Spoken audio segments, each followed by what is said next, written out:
Oh, kamusta mga katropa? Ito na. Yan. Ito yung binili namin na mga manok.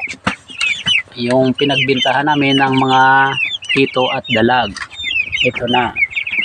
Binta namin yung mga hito namin na huli at saka mga dalag at karpa. Umabot yun ng 1,500 yung naibinta namin. Kaya ito, bumili kami ng mga manok. Ayan. Maliliit pa. 56 pesos yung isa yan. Isang piraso, 56 pesos. Yan. Malalaki na. Kaya malayo na sa disgrasya na mamamatay yan. Kasi mga malalaki na eh. Kapag maliit kasi minsan namamatay, giniginaw yun na sinisipon. Kaya malaki yung binili namin. Yan o, mga malalaki na.